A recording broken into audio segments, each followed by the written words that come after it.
Greetings, new preceptors. We are so excited that you are joining us this summer to work with our students.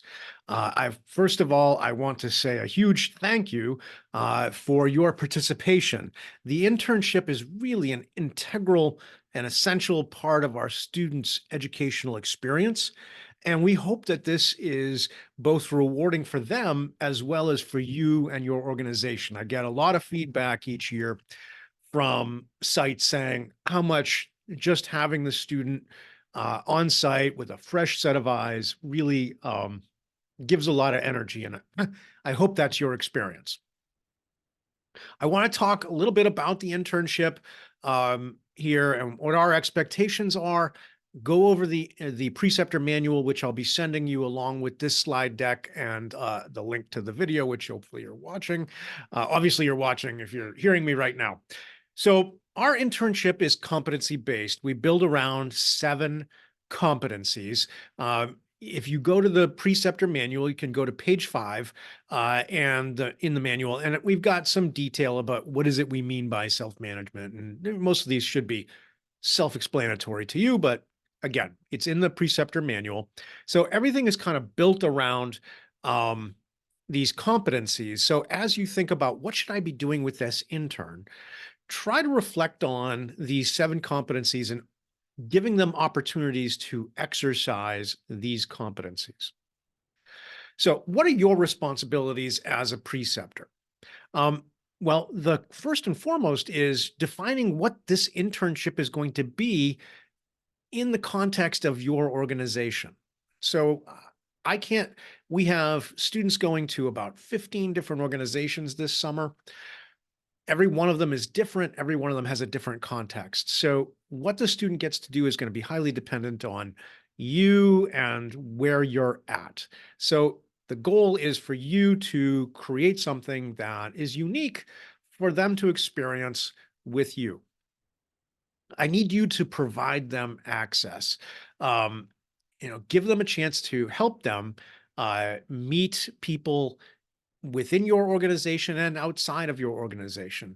And access becomes important for some of their assignments that I'll talk about in a minute. Mentorship. Being a preceptor is really being a mentor. Preceptors can have such a huge impact on which way a student goes in their future roles.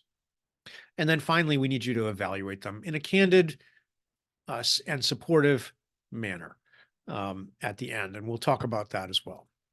So some best practices. I've been working with programs that run internships now for going on 15 years. And I can tell you a few things that work really well that really enhance the experience of the student.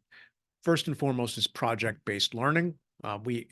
Giving them something that they can kind of call their own, something that they can exercise some creativity and autonomy and how to solve. These are the opportunities that, these are junior leaders, right? That you are working with. We want them to have the ability to exercise those skills independently, because eventually, maybe when they come to work for you and become, a junior supervisor, you want them to be ready to act independently. Rotations are a great way for them to get to know the organization. So if you have multiple sections in your organization, or you have multiple departments, depending on what level you're operating at, letting them spend some time in different departments or different sections so that they can kind of get a sense of how the organization comes together is really valuable. And that goes back to the point I was making about providing access.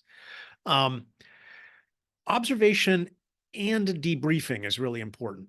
So a lot of sites, I really encourage you to bring the student with you to meetings that you're going to, especially if they're higher level meetings where they're going to get a chance to be a fly on the wall and listen to conversations, decision makers, reasoning through processes. The observation itself is awesome. Like getting them in the room is great.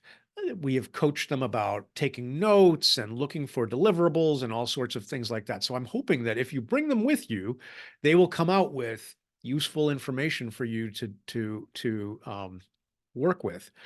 But combined with the observation to kind of complete the picture, if you bring them to a meeting, having even a short debriefing afterwards to make sure that they understand what was going on in the meeting, and they observe not only kind of the surface level of the conversation, but also the subcurrents of the and the unstated, eh, processes and relationships. um, Having that conversation with them, super valuable to the student, because they don't know what they don't know. It's easy for us when we have them along to kind of forget that they don't know, a lot of what's going on. So combining observation with debriefing. So if you take them to a meeting or you send them out to a department, when they come back, set aside a little time to say, well, what did you see? What did you hear? Why you think the people were talking, Bob and Sally were talking to each other the way they were. And then finally, setting aside weekly mentorship time is really important. They have been told that if you do this, that they should come with a list of things to talk about. So if you set up weekly mentorship time and they don't show up with a notebook and some points that they want to talk about, tell them Professor Bonica would expect more from them. And again, that's an opportunity for mentorship. We've talked about them to, take take ownership of the time that you create them. So I realize you guys are super busy, but setting aside regular time and making sure that you meet with them regularly is really important. So I mentioned, one of your responsibilities is student evaluation. The evaluation forms are in the manual. I'll show them to you in a minute, but basically I'm going to ask you to go through competency by competency to say, this is how you demonstrated the competency, of research. Here's how I think you could improve on it. So I'm asking you to make a short comment on it. The student is also going to be submitting a self-evaluation to you. It should be within, probably close to the last week of the internship, but do make sure that they submit that to you. And they should be saying, here's how I think I demonstrated the competency. Here's what I've learned I need to learn, and where I need to work on it. And the preceptor evaluation should be done with the student and then submitted to me. So just a general statement about performance. If you have a performance issue, please, please, please get to me as soon as possible if the student is struggling in any way. Uh, uh, we can tag team on them. I can help explain them what they need to do. But if they are having problems showing up on time, whether that's showing up on time to the work day or during the day, if they are not dressing appropriately, if they have any issues with how they're behaving in the workplace, please let me know as soon as possible. I would rather try to address it early on than when I come to visit you for the site visit, which I'm going to talk about here next. And you're 6 or 7 weeks into the internship, and you're like, yeah, he doesn't show up on time. Please let me know, early on, and I'm happy to, kind of be a second layer of oversight. Because this is what I'm doing this summer, is I'm overseeing this process. So I will be coming to visit. I try to target around the midpoint, but it tends to be a little after that. So I'll probably be 6 to 8 week mark, right? So it isn't a great time to correct behavior. So again, if you're seeing behavioral issues, best to just reach out to me. I'm more than happy to have a call with you or a video call or whatever, or even come to your site early if necessary. The way that I typically do this is the three of us will go meet in your office, for example, and I'll turn to the student and say, all right, tell me what you've been doing for the last 6 weeks, right? And they kind of use, in their own words, these are the things I've been doing. Then after they're done, I kick them out of the room and you and I have a frank conversation about their strengths and weaknesses. And then I meet with the student afterwards and talk about our discussion, give them your feedback, give them my feedback about what I'm hearing. And hopefully that is all useful to them.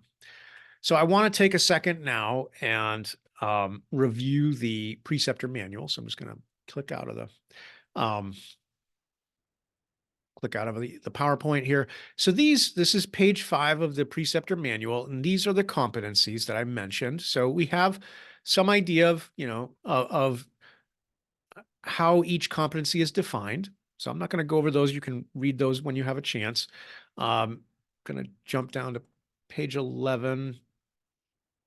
The very first thing that the student has to turn into me is an internship plan. So what I'm going to ask you to do is something that looks like this.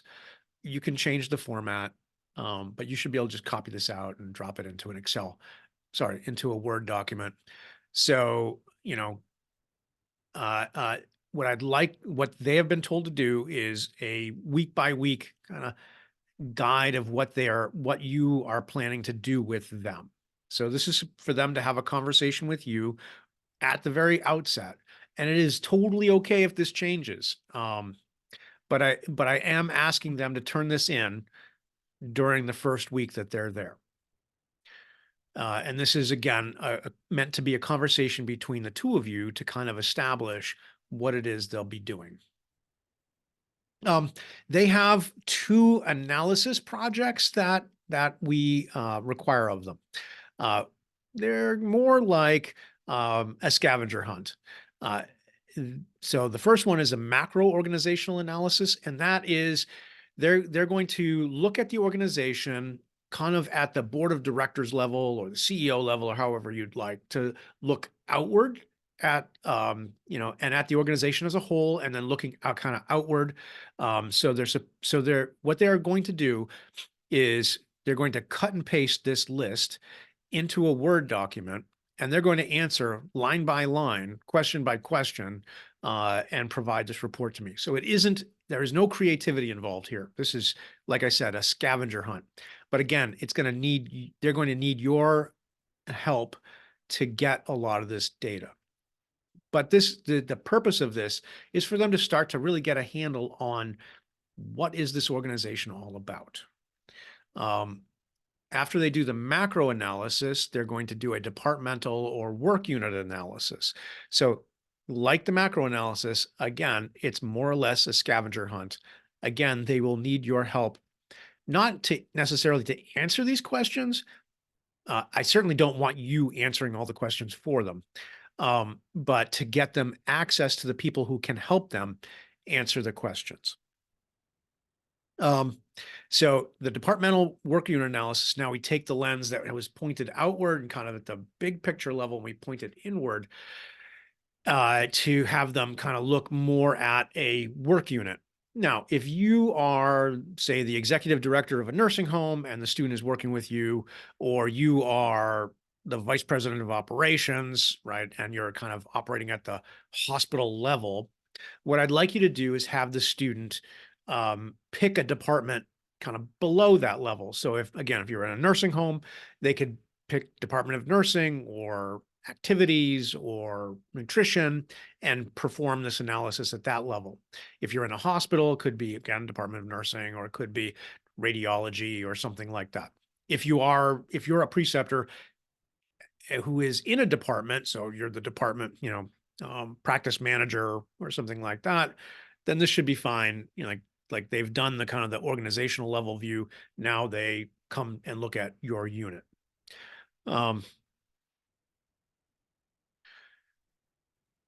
We require them to do about 40 hours of project-based learning. So more is better, but at a minimum, we'd like to see them doing about 40 hours of project-based learning. They can spend the rest of the other 360 hours that they're with you doing observation or working, or administrative work or whatever, but we'd like them to have at least 40 hours over the course of the 400 hours of doing some sort of independent project that will exercise those competencies that we've been talking about. So they're supposed to, so we used to say find one project that would take 40 hours. That's a lot for you. We've recognized would be a lot for you to try to find. So now I'm looking for 2 to 4 projects that would add up to about 40 hours. Doesn't have to be exactly precise, but they should be meaningful in nature, that they take 10 to 15 hours each. And some great examples are any sort of process improvement is fantastic, where they get to go out and map a process and meet with the people who are doing the process and look for opportunities for improvement. That's fantastic. Um, we've had students do marketing analysis, where they're looking at, opportunities for the organization to expand, or where to try to put their effort. We've had students do marketing materials. We've had students run events. So whether they're internal, education event, or an external golf tournament, we've had students do things like that. Those are all great. They get the student to exercise different skills. And again, the goal of the project-based learning is for them to exercise their skills and their competencies. Um, so the preceptor evaluation just is very simple. I'm going to ask you to give them a satisfactory or needs improvement for each of the 7 competencies, and just a few comments for each of them. So again, I'm looking for you to kind of keep this in the back of your mind as you're interacting with them over the course of the internship. Um, what's satisfactory? Would you hire this person is satisfactory. Like, understanding that they're a junior member of your team. Are they ready to be a junior member of your team? Would you hire them if you had a junior analyst, or, a patient service role or something like that? Would they meet your expectations? Hopefully they would exceed them, but at a minimum, satisfactory would be that they would meet them. If you feel like they're struggling to show up on time, for example, that's a self-management. And you could say, hey, you really need to work on, getting yourself to the office at 7:30 or whatever the start of the day is. Um, they are required to do a self-evaluation prior to you doing your evaluation of them. So they should be turning this into you on your timeline. My recommendation would be, by the end of week 8, going into week 9, sometime in there, they should turn this into you, so that you can use it as the basis of your evaluation of them. And I think that is it. So let me jump back to. So I will send you the preceptor manual, along with the link to this video and these slides. But please contact me anytime with any questions. If you want to kick around, like, hey, I'm thinking about having them do this project. Do you think they're ready for it? I need some ideas for a project. Feel free to call me. This is my summer job, is to kind of help you and support you. So I look forward to seeing you in person. Some of you I'll be meeting for the first time, so look forward to that. But please feel free to contact me. My email is mark.bonica@unh.edu. My personal cell is 703-300-3206. That is a 703, not a 603. For those of you who are from New Hampshire, that's a Virginia area code. I was stationed there a long time ago, and I just haven't changed the number. So I really hope you enjoy having our student with you for the summer. I know many organizations enjoy them, and the students learn so much, and they come back really different and more mature. And it's just it's a wonderful process to get to participate in. So thank you again, and I look forward to seeing you this summer.